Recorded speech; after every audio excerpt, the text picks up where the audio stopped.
Chapter 1 of The Adventures of Sherlock Holmes. The Adventures of Sherlock Holmes by Sir Arthur Conan Doyle. Adventure 1, A Scandal in Bohemia. To Sherlock Holmes she is always the woman. I have seldom heard him mention her under any other name. In his eyes she eclipses and predominates the whole of her sex. It was not that he felt any emotion akin to love for Irene Adler. All emotions, and that one particularly, were abhorrent to his cold, precise, but admirably balanced mind. He was, I take it, the most perfect reasoning and observing machine that the world has seen, but as a lover he would have placed himself in a false position. He never spoke of the softer passions, save with a gibe and a sneer. They were admirable things for the observer, excellent for drawing the veil from men's motives and actions. But for the trained reasoner to admit such intrusions into his own delicate and finely adjusted temperament was to introduce a distracting factor which might throw a doubt upon all his mental results. Grit in a sensitive instrument, or a crack in one of his own high-power lenses, would not be more disturbing than a strong emotion in a nature such as his. And yet there was but one woman to him, and that woman was the late Irene Adler, of dubious and questionable memory. I had seen little of Holmes lately. My marriage had drifted us away from each other. My own complete happiness, and the home-centered interests which rise up around the man who first finds himself master of his own establishment, was sufficient to absorb all my attention, while Holmes, who loathed every form of society with his whole Bohemian soul, remained in our lodgings in Baker Street, buried among his old books, and alternating from week to week between cocaine and ambition, the drowsiness of the drug, and the fierce energy of his own keen nature. He was still, as ever, deeply attracted by the study of crime, and occupied his immense faculties and extraordinary powers of observation in following out those clues and clearing up those mysteries which had been abandoned as hopeless by the official police. From time to time I heard some vague account of his doings, of his summons to Odessa in the case of the Trepoff murder, of his clearing up of the singular tragedy of the Atkinson brothers at Trincomalee, and finally of the mission which he had accomplished so delicately and successfully for the reigning family of Holland. Beyond these signs of his activity, however, which I merely shared with all the readers of the daily press, I knew little of my former friend and companion. One night, it was on the 20th of March, 1888, I was returning from a journey to a patient, for I had now returned to civil practice, when my way led me through Baker Street. As I passed the well-remembered door, which must always be associated in my mind with my wooing and with the dark incidents of the study in scarlet, I was seized with a keen desire to see Holmes again, and to know how he was employing his extraordinary powers. His rooms were brilliantly lit, and even as I looked up, I saw his tall, spare figure pass twice in a dark silhouette against the blind. He was pacing the room swiftly, eagerly, with his head sunk upon his chest and his hands clasped behind him. To me, who knew his every mood and habit, his attitude and manner told their own story. He was at work again. He had risen out of his drug-created dreams and was hot upon the scent of some new problem. I rang the bell and was shown up to the chamber which had formerly been in part my own. His manner was not effusive, it seldom was, but he was glad, I think, to see me.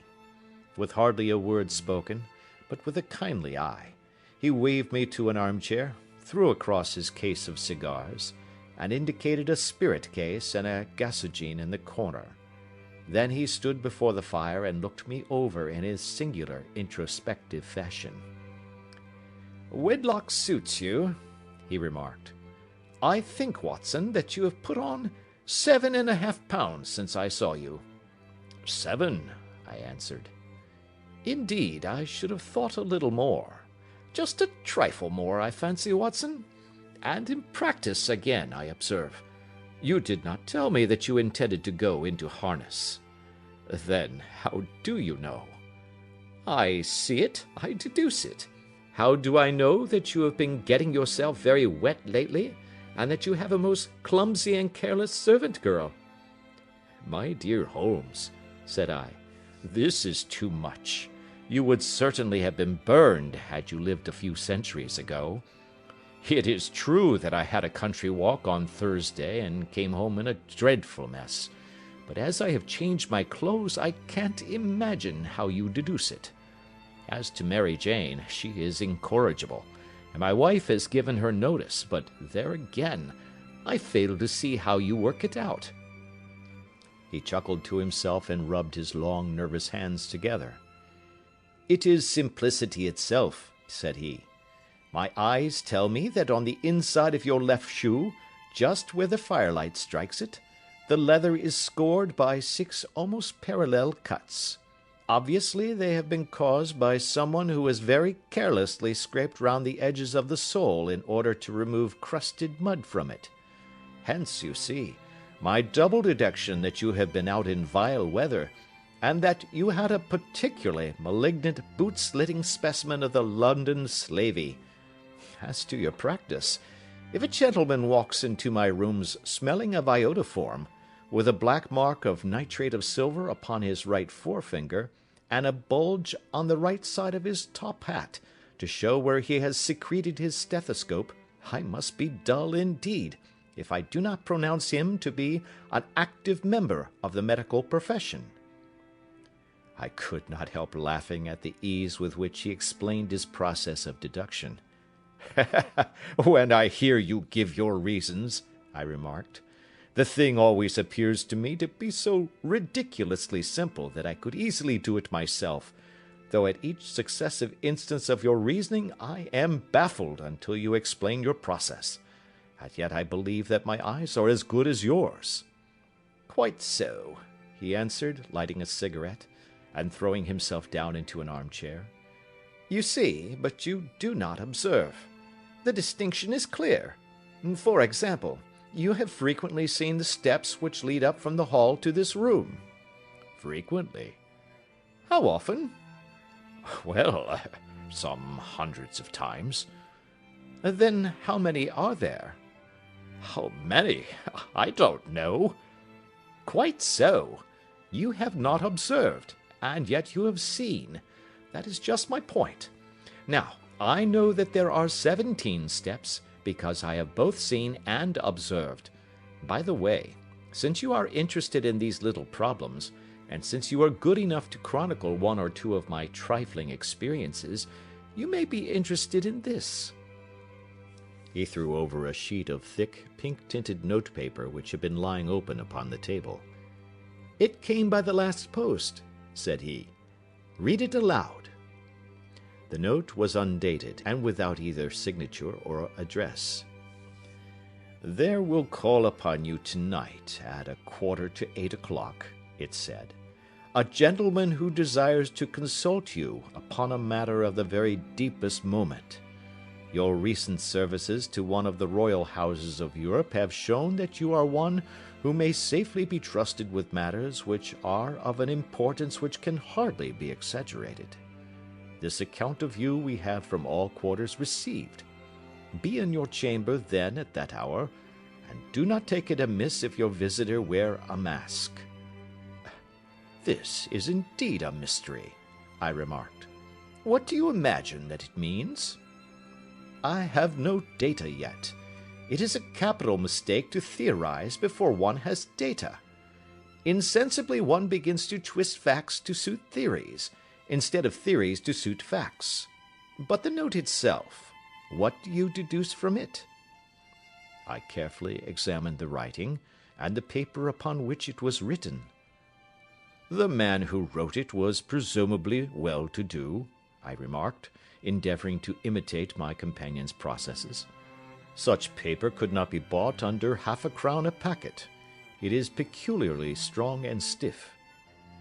Peculiar, that is the very word, said Holmes. It is not an English paper at all. Hold it up to the light.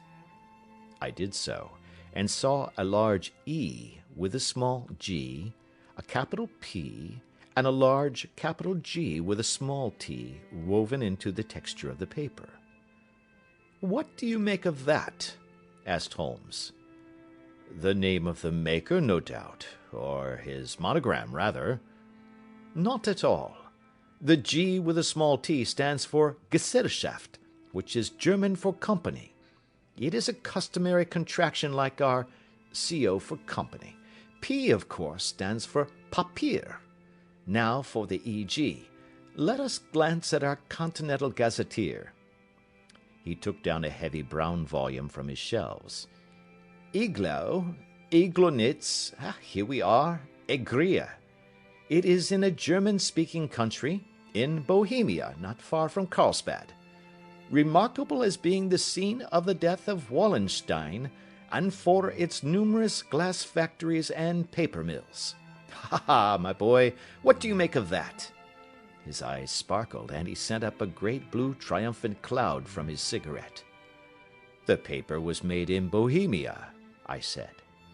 "Precisely, and the man who wrote the note is a German. Do you note the peculiar construction of the sentence? 'This account of you we have from all quarters received'? A Frenchman or Russian could not have written that. It is the German who is so uncourteous to his verbs.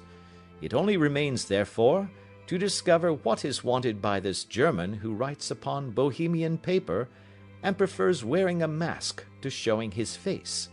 And here he comes, if I am not mistaken, to resolve all our doubts." As he spoke, there was a sharp sound of horses' hoofs and grating wheels against the curb, followed by a sharp pull at the bell. Holmes whistled. "A pair, by the sound," said he. "Yes," he continued, glancing out of the window. "A nice little brougham and a pair of beauties. 150 guineas apiece. There's money in this case, Watson, if there is nothing else." "I think that I had better go, Holmes." "Not a bit, Doctor. Stay where you are. I am lost without my Boswell, and this promises to be interesting. It would be a pity to miss it." "But your client—" "Never mind him. I may want your help, and so may he. Here he comes. Sit down in that armchair, Doctor, and give us your best attention." A slow and heavy step, which had been heard upon the stairs and in the passage, paused immediately outside the door. Then there was a loud and authoritative tap. "Come in," said Holmes. A man entered who could hardly have been less than 6 feet 6 inches in height, with the chest and limbs of a Hercules. His dress was rich, with a richness which would, in England, be looked upon as akin to bad taste.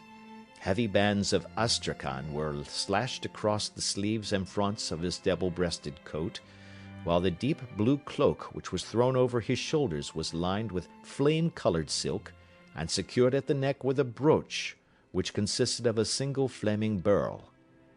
Boots, which extended halfway up his calves, and which were trimmed at the tops with rich brown fur, completed the impression of barbaric opulence which was suggested by his whole appearance. He carried a broad-brimmed hat in his hand, while he wore across the upper part of his face, extending down past the cheekbones, a black vizard mask, which he had apparently adjusted that very moment, for his hand was still raised to it as he entered.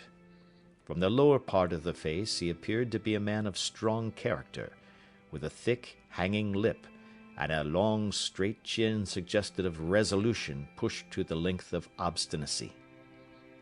"You had my note?" he asked, with a deep, harsh voice and a strongly marked German accent. "I told you that I would call." He looked from one to the other of us, as if uncertain which to address. "Pray take a seat," said Holmes. "This is my friend and colleague, Dr. Watson, who is occasionally good enough to help me in my cases. Whom have I the honor to address?" "You may address me as the Count von Kramm, a Bohemian nobleman. I understand that this gentleman, your friend, is a man of honor and discretion, whom I may trust with a matter of the most extreme importance." If not, I should much prefer to communicate with you alone." I rose to go, but Holmes caught me by the wrist and pushed me back into my chair. "It is both or none," said he. "You may say before this gentleman anything which you may say to me." The Count shrugged his broad shoulders. "Then I must begin," said he, "by binding you both to absolute secrecy for 2 years. At the end of that time, the matter will be of no importance. At present it is not too much to say that it is of such weight it may have an influence upon European history." "I promise," said Holmes. "And I." "You will excuse this mask," continued our strange visitor. "The august person who employs me wishes his agent to be unknown to you, and I may confess at once that the title by which I have just called myself is not exactly my own." "I was aware of it," said Holmes dryly. "The circumstances are of great delicacy, and every precaution has to be taken to quench what might grow to be an immense scandal and seriously compromise one of the reigning families of Europe. To speak plainly, the matter implicates the great house of Ormstein, hereditary kings of Bohemia." "I was also aware of that," murmured Holmes, settling himself down in his armchair and closing his eyes. Our visitor glanced with some apparent surprise at the languid, lounging figure of the man who had been no doubt depicted to him as the most incisive reasoner and most energetic agent in Europe. Holmes slowly reopened his eyes and looked impatiently at his gigantic client. "If your Majesty would condescend to state your case," he remarked, "I should be better able to advise you." The man sprang from his chair and paced up and down the room in uncontrollable agitation. Then, with a gesture of desperation, he tore the mask from his face and hurled it upon the ground. "You are right," he cried. "I am the king. Why should I attempt to conceal it?" "Why, indeed?" murmured Holmes. "Your Majesty had not spoken before I was aware that I was addressing Wilhelm Gottschalk Sigmunds von Ormstein, Grand Duke of Cassel-Felstein, and hereditary King of Bohemia." "But you can understand," said our strange visitor, sitting down once more and passing his hand over his high white forehead, "you can understand that I am not accustomed to doing such business in my own person. Yet the matter was so delicate that I could not confide it to an agent without putting myself in his power. I have come incognito from Prague for the purpose of consulting you." "Then pray consult," said Holmes, shutting his eyes once more. "The facts are briefly these. Some 5 years ago, during a lengthy visit to Warsaw, I made the acquaintance of the well-known adventuress Irene Adler. The name is no doubt familiar to you." "Kindly look her up in my index, Doctor," murmured Holmes without opening his eyes. For many years he had adopted a system of docketing all paragraphs concerning men and things, so that it was difficult to name a subject or a person on which he could not at once furnish information. In this case I found her biography sandwiched in between that of a Hebrew rabbi and that of a staff commander who had written a monograph upon the deep-sea fishes. "Let me see," said Holmes. Born in New Jersey in the year 1858. Contralto. La Scala. Prima donna Imperial Opera of Warsaw. Yes. Retired from operatic stage. Ha! Living in London. Quite so. Your Majesty, as I understand, became entangled with this young person, wrote her some compromising letters, and is now desirous of getting those letters back." "Precisely so. But how?" "Was there a secret marriage?" "None." "No legal papers or certificates?" "None." "Then I failed to follow, your Majesty. If this young person should produce her letters for blackmailing or other purposes, How is she to prove their authenticity? There is the writing. Pooh, pooh, forgery. My private notepaper. Stolen. My own seal. Imitated. My photograph. Bought. We were both in the photograph. Oh, dear, that is very bad. Your Majesty has indeed committed an indiscretion. I was mad, insane. You have compromised yourself seriously. I was only crown prince then. I was young. I am but 30 now. It must be recovered. We have tried and failed. Your Majesty must pay. It must be bought. She will not sell. Stolen, then. 5 attempts have been made. Twice burglars in my pay ransacked her house. Once we diverted her luggage when she traveled. Twice she has been waylaid. There has been no result. No sign of it? Absolutely none. Holmes laughed. It is quite a pretty little problem, said he. But a very serious one to me, returned the king reproachfully. Very, indeed. And what does she propose to do with the photograph? To ruin me. But how? I am about to be married. So I have heard. To Clotilde Lothman von Saxe-Meiningen, second daughter of the King of Scandinavia.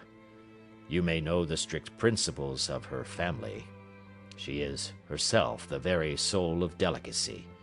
A shadow of a doubt as to my conduct would bring the matter to an end. And Irene Adler?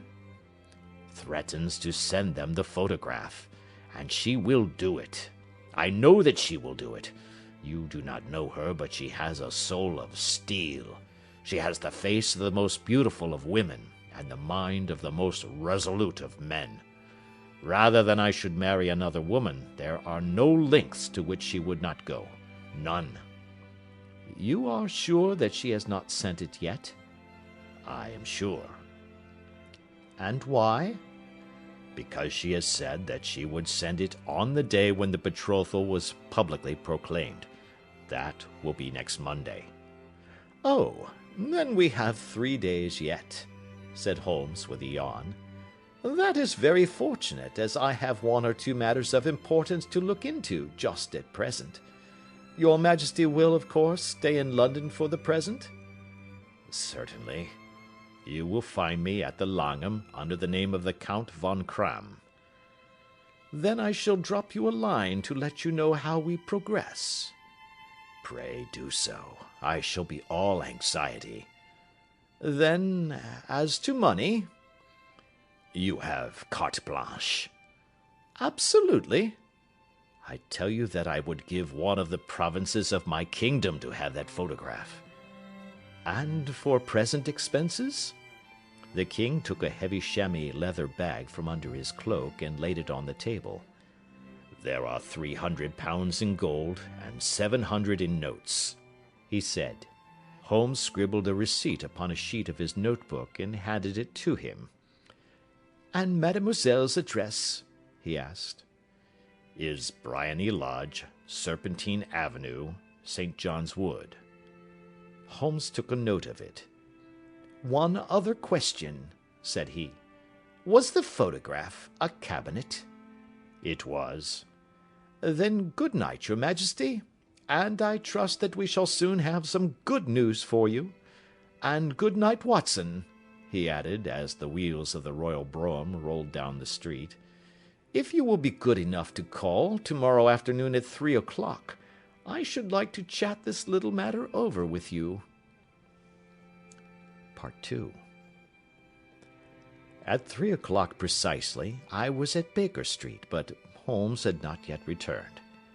The landlady informed me that he had left the house shortly after 8 o'clock in the morning. I sat down before the fire, however, with the intention of awaiting him, however long he might be.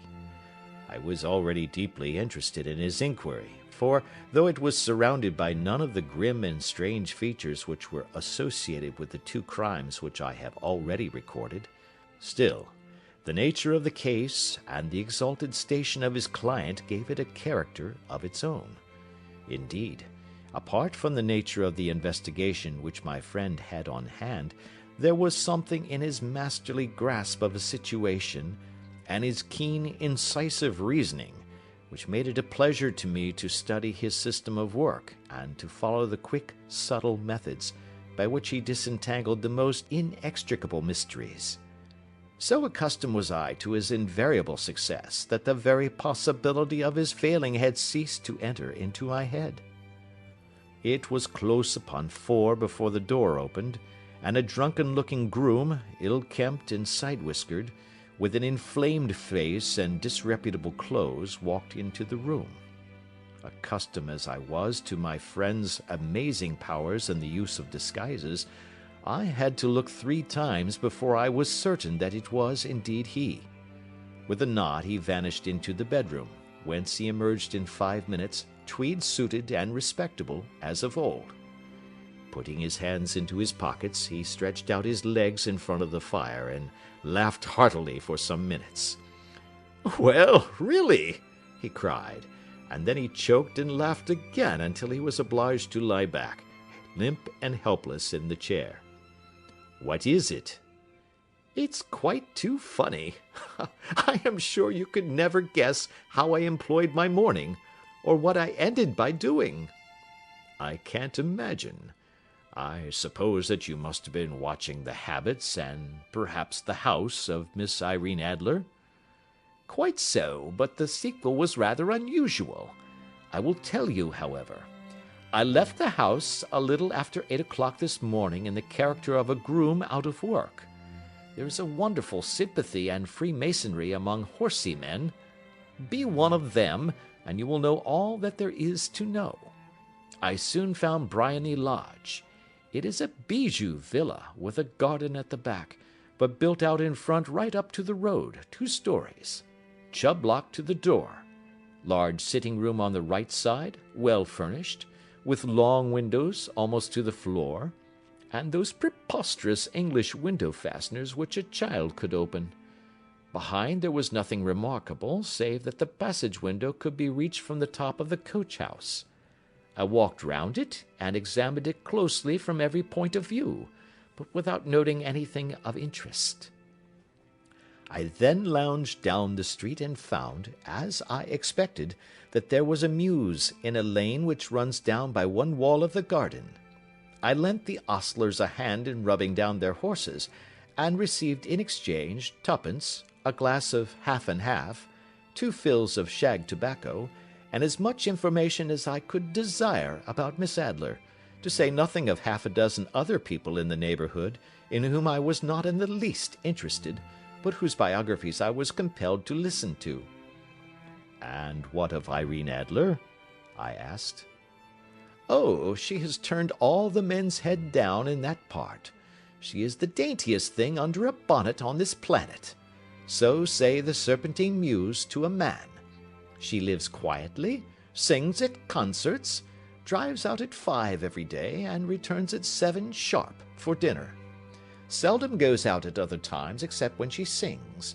Has only 1 male visitor, but a good deal of him. He is dark, handsome, and dashing, never calls less than once a day, and often twice. He is a Mr. Godfrey Norton, of the Inner Temple. See the advantages of a cabman as a confidant. They had driven him home a dozen times from Serpentine Mews, and knew all about him. When I had listened to all they had to tell, I began to walk up and down near Briony Lodge once more, and to think over my plan of campaign. This Godfrey Norton was evidently an important factor in the matter. He was a lawyer. That sounded ominous. What was the relation between them, and what the object of his repeated visits? Was she his client, his friend, or his mistress? If the former, she had probably transferred the photograph to his keeping. If the latter, it was less likely, On the issue of this question depended whether I should continue my work at Briony Lodge, or turn my attention to the gentlemen's chambers in the Temple. It was a delicate point, and it widened the field of my inquiry. I fear that I bore you with these details, but I have to let you see my little difficulties if you are to understand the situation. I am following you closely, I answered. I was still balancing the matter in my mind when a hansom cab drove up to Briony Lodge, and a gentleman sprang out. He was a remarkably handsome man, dark, aquiline, and moustached, evidently the man of whom I had heard. He appeared to be in a great hurry, shouted to the cabman to wait, and brushed past the maid who opened the door with the air of a man who was thoroughly at home. He was in the house about half an hour, and I could catch glimpses of him in the windows of the sitting-room, pacing up and down, talking excitedly, and waving his arms. Of her I could see nothing.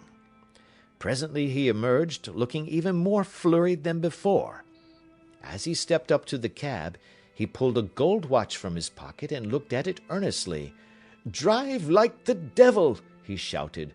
"First to Gross and Hankey's in Regent Street, and then to the Church of St. Monica in the Edgware Road. Half a guinea if you do it in 20 minutes. Away they went, and I was just wondering whether I should not do well to follow them, when up the lane comes a neat little landau, the coachman with his coat only half buttoned, and his tie under his ear, while all the tags of his harness were sticking out of the buckles. It hadn't pulled up before she shot out of the hall door and into it. I only caught a glimpse of her at the moment, but she was a lovely woman, with a face that a man might die for. "The Church of St. Monica, John," she cried, "and half a sovereign if you reach it in 20 minutes. This was quite too good to lose, Watson. I was just balancing whether I should run for it, or whether I should perch behind her landau, when a cab came through the street. The driver looked twice at such a shabby fare, but I jumped in before he could object. "The Church of St. Monica," said I, "and half a sovereign if you reach it in 20 minutes. It was 25 minutes to 12, and of course it was clear enough what was in the wind. My cabby drove fast. I don't think I ever drove faster, but the others were there before us. The cab and the landau with their steaming horses were in front of the door when I arrived. I paid the man and hurried into the church. There was not a soul there save the two whom I had followed, and a surpliced clergyman, who seemed to be expostulating with them. They were all three standing in a knot in front of the altar. I lounged up the side aisle like any other idler who has dropped into a church.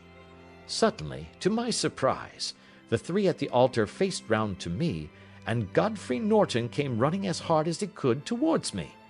"Thank God!" he cried. "You'll do. Come, come." "What then?" I asked. "Come, man, come. Only 3 minutes, or it won't be legal."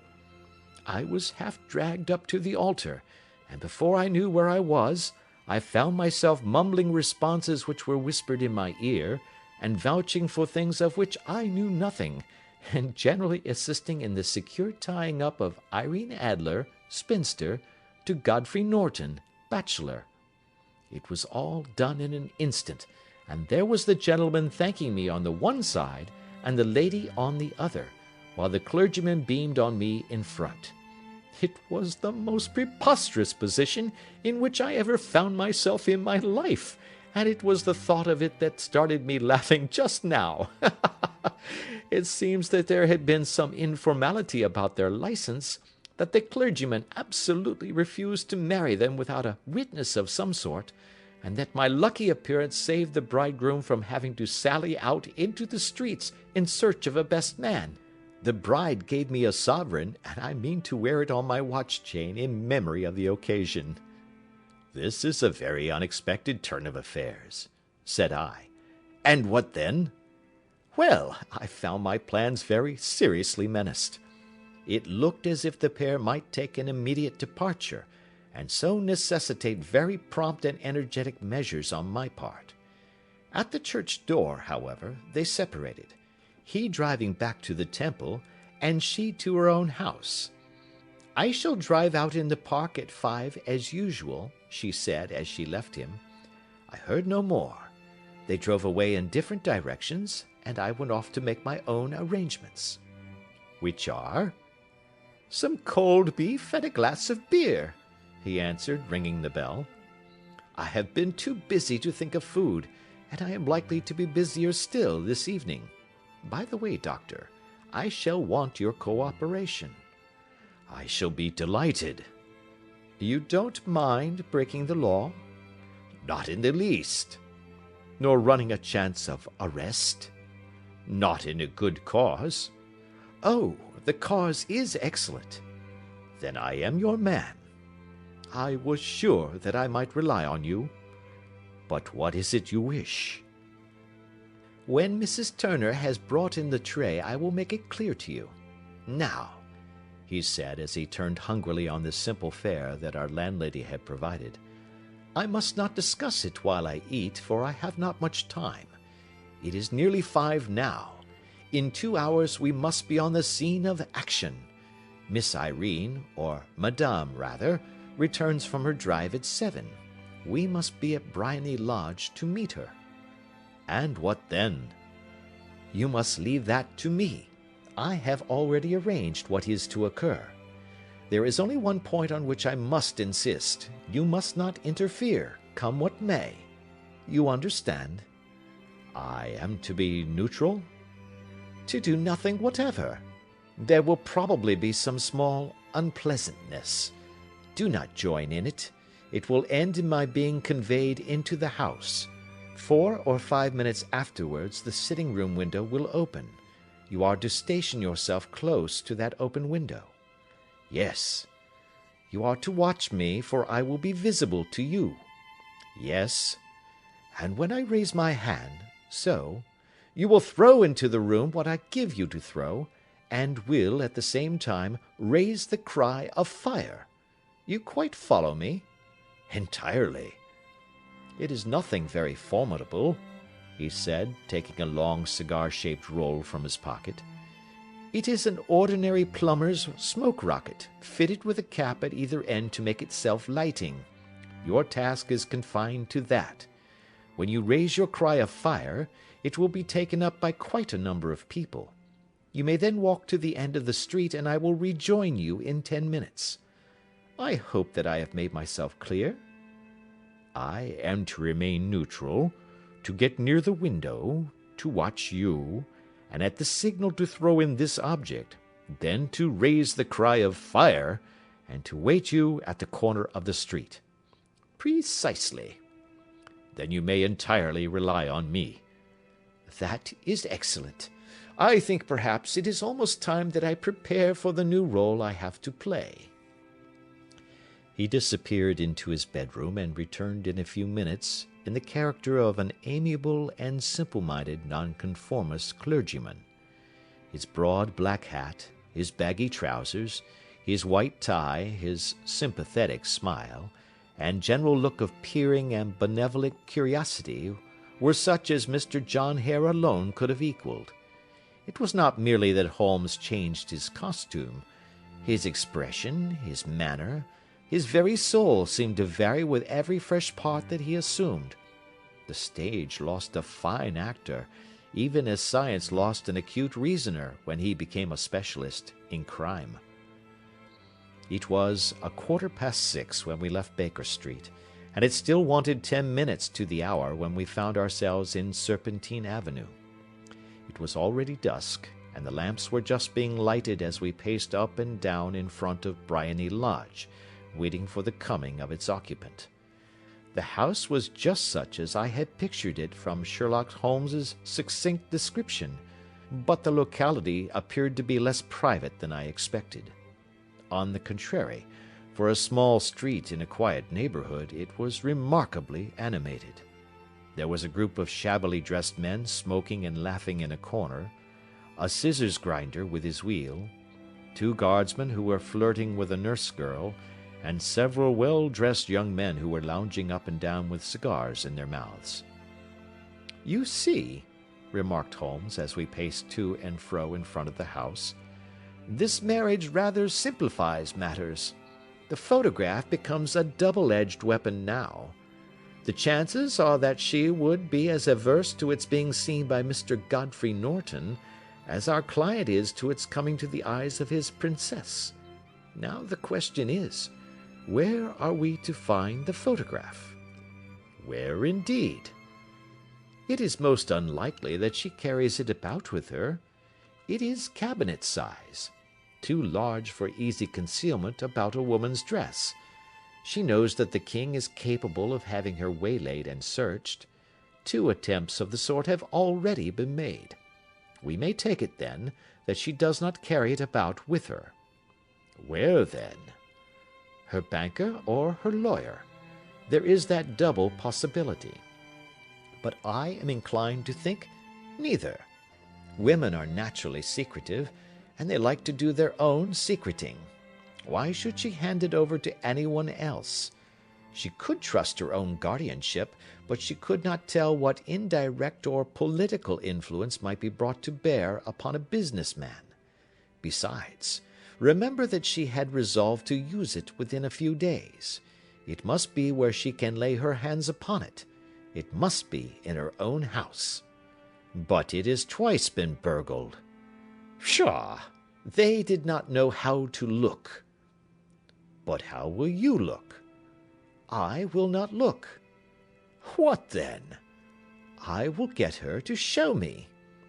But she will refuse. She will not be able to. But I hear the rumble of wheels. It is her carriage. Now, carry out my orders to the letter.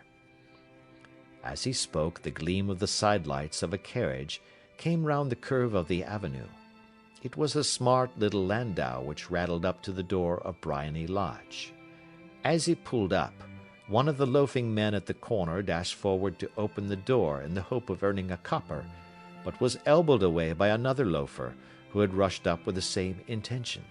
A fierce quarrel broke out, which was increased by the 2 guardsmen, who took sides with one of the loungers, and by the scissors grinder, who was equally hot upon the other side. A blow was struck, and in an instant the lady, who had stepped from her carriage, was the centre of a little knot of flushed and struggling men, who struck savagely at each other with their fists and sticks. Holmes dashed into the crowd to protect the lady, but, just as he reached her, he gave a cry and dropped to the ground, with the blood running freely down his face. At his fall the guardsmen took to their heels in one direction, and the loungers in the other, while a number of better-dressed people, who had watched the scuffle without taking part in it, crowded in to help the lady and to attend to the injured man. Irene Adler, as I will still call her, had hurried up the steps, but she stood at the top with her superb figure outlined against the lights of the hall, looking back into the street. "Is the poor gentleman much hurt?" she asked. "He is dead," cried several voices. "No, no, there's life in him," shouted another, "but he'll be gone before you can get him to hospital." "He's a brave fellow," said a woman. "They would have had the lady's purse and watch if it hadn't been for him. They were a gang, and a rough one too. Ah, he's breathing now." "He can't lie in the street. May we bring him in, marm?" "Surely. Bring him into the sitting-room. There is a comfortable sofa. This way, please." Slowly and solemnly he was borne into Briony Lodge and laid out in the principal room, while I still observed the proceedings from my post by the window. The lamps had been lit, but the blinds had not been drawn, so that I could see Holmes as he lay upon the couch. I do not know whether he was seized with compunction at that moment for the part he was playing, but I know that I never felt more heartily ashamed of myself in my life than when I saw the beautiful creature against whom I was conspiring, or the grace and kindliness with which she waited upon the injured man. And yet it would be the blackest treachery to Holmes to draw back now from the part which he had entrusted to me. I hardened my heart, and took the smoke rocket from under my ulster. After all, I thought, we are not injuring her. We are but preventing her from injuring another." Holmes had sat up upon the couch, and I saw him motion like a man who is in need of air. A maid rushed across and threw open the window. At the same instant I saw him raise his hand, and at the signal I tossed my rocket into the room with a cry of "Fire!" The word was no sooner out of my mouth than the whole crowd of spectators, well dressed and ill, gentlemen, ostlers, and servant maids, joined in a general shriek of "Fire!" Thick clouds of smoke curled through the room and out at the open window. I caught a glimpse of rushing figures, and a moment later the voice of Holmes from within, assuring them that it was a false alarm. Slipping through the shouting crowd, I made my way to the corner of the street, and in 10 minutes was rejoiced to find my friend's arm in mine, and to get away from the scene of uproar. He walked swiftly and in silence for some minutes until we had turned down one of the quiet streets which lead towards the Edgware Road. "You did it very nicely, Doctor," he remarked. "Nothing could have been better. It is all right." "You have the photograph?" "I know where it is." "And how did you find out?" "She showed me, as I told you she would." "I am still in the dark." "I do not wish to make a mystery," said he, laughing. "The matter was perfectly simple. You, of course, saw that everyone in the street was an accomplice. They were all engaged for the evening." "I guessed as much." "Then, when the row broke out, I had a little moist red paint in the palm of my hand. I rushed forward, fell down, clapped my hand to my face, and became a piteous spectacle. It is an old trick. That also I could fathom. Then they carried me in. She was bound to have me in. What else could she do? And into her sitting room, which was the very room which I suspected. It lay between that and her bedroom, and I was determined to see which. They laid me on a couch. I motioned for air. They were compelled to open the window, and you had your chance." "How did that help you?" "It was all important. When a woman thinks that her house is on fire, her instinct is at once to rush to the thing which she values most. It is a perfectly overpowering impulse, and I have more than once taken advantage of it. In the case of the Darlington substitution scandal it was of use to me, and also in the Arnsworth Castle business. A married woman grabs at her baby, an unmarried one reaches for her jewel box. Now it was clear to me that Our Lady of today had nothing in the house more precious to her than what we are in quest of. She would rush to secure it. The alarm of fire was admirably done. The smoke and shouting were enough to shake nerves of steel. She responded beautifully. The photograph is in a recess behind a sliding panel just above the right bell pull. She was there in an instant, and I caught a glimpse of it as she half drew it out. When I cried out that it was a false alarm, she replaced it, glanced at the rocket, rushed from the room, and I have not seen her since. I rose, and making my excuses, escaped from the house. I hesitated whether to attempt to secure the photograph at once, but the coachman had come in, and as he was watching me narrowly, it seemed safer to wait. A little over-precipitance may ruin all. "And now?" I asked. "Our quest is practically finished. I shall call with the king tomorrow, and with you, if you care to come with us.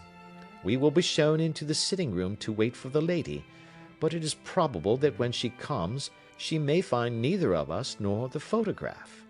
It might be a satisfaction to his Majesty to regain it with his own hands."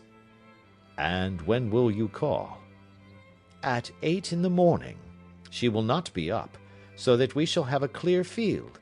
Besides, we must be prompt, for this marriage may mean a complete change in her life and habits. I must wire to the king without delay." We had reached Baker Street, and had stopped at the door.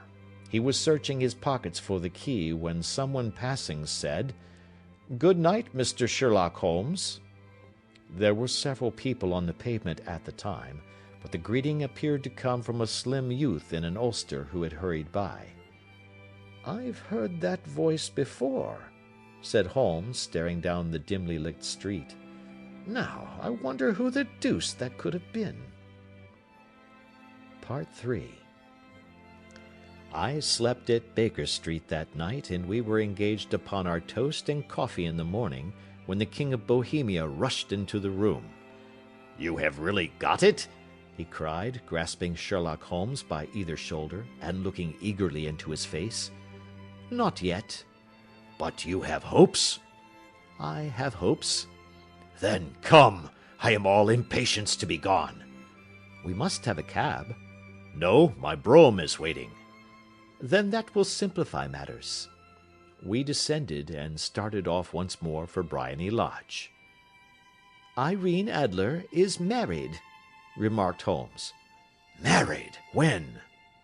"Yesterday." "But to whom?" "To an English lawyer named Norton." "But she could not love him." "I am in hopes that she does." "And why in hopes?" "Because it would spare your Majesty all fear of future annoyance.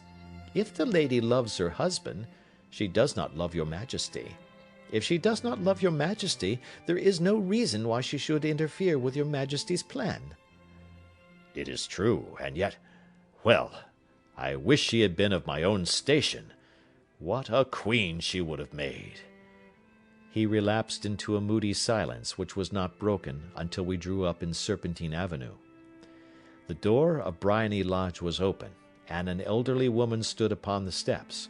She watched us with a sardonic eye as we stepped from the brougham. "Mr. Sherlock Holmes, I believe?" said she. "I am Mr. Holmes," answered my companion, looking at her with a questioning and rather startled gaze. "Indeed. My mistress told me that you were likely to call. She left this morning with her husband by the 5:15 train from Charing Cross for the Continent." "What?" Sherlock Holmes staggered back, white with chagrin and surprise. "Do you mean that she has left England?" "Never to return." "And the papers?" asked the king hoarsely. "All is lost." "We shall see." He pushed past the servant and rushed into the drawing-room, followed by the king and myself. The furniture was scattered about in every direction, with dismantled shelves and open drawers, as if the lady had hurriedly ransacked them before her flight. Holmes rushed at the bell-pull, tore back a small sliding shutter, and plunging in his hand, pulled out a photograph and a letter. The photograph was of Irene Adler herself in evening dress. The letter was superscribed to Sherlock Holmes, Esquire, to be left till called for. My friend tore it open, and we all three read it together.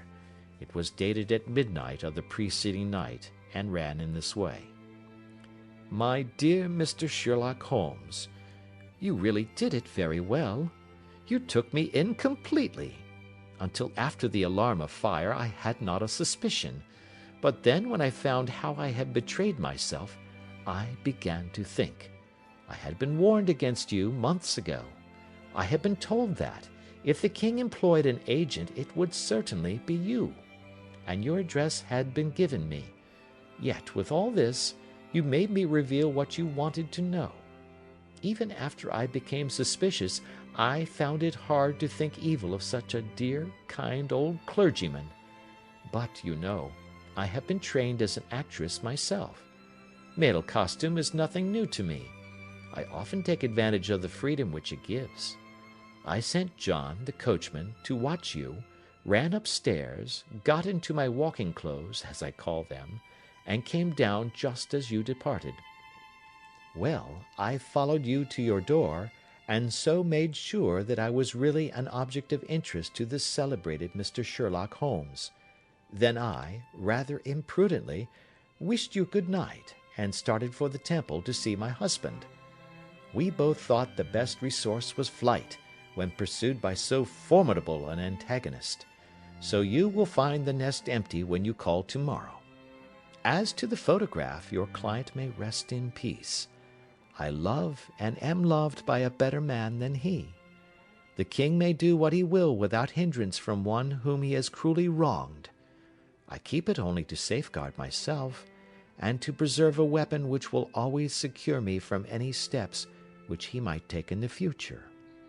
I leave a photograph which he might care to possess, and I remain, dear Mr. Sherlock Holmes, very truly yours, Irene Norton, née Adler. What a woman! Oh, what a woman! Cried the King of Bohemia, when we had all three read this epistle. Did I not tell you how quick and resolute she was? Would she not have made an admirable queen? Is it not a pity that she was not on my level? From what I have seen of the lady, she seems indeed to be on a very different level to your Majesty, said Holmes coldly. I am sorry that I have not been able to bring your Majesty's business to a more successful conclusion. On the contrary, my dear sir, cried the king, nothing could be more successful. I know that her word is inviolate. The photograph is now as safe as if it were in the fire. I am glad to hear your Majesty say so. I am immensely indebted to you. Pray tell me in what way I can reward you. This ring—" He slipped an emerald snake ring from his finger and held it out upon the palm of his hand. Your Majesty has something which I should value even more highly, said Holmes. You have but to name it. This photograph. The king stared in amazement. Irene's photograph? He cried. Certainly, if you wish it. I thank your Majesty. Then there is no more to be done in the matter. I have the honor to wish you a very good morning. He bowed, and turning away without observing the hand which the king had stretched out to him, he set off in my company for his chambers. And that was how a great scandal threatened to affect the kingdom of Bohemia, and how the best plans of Mr. Sherlock Holmes were beaten by a woman's wit. He used to make merry over the cleverness of woman, but I have not heard him do it of late.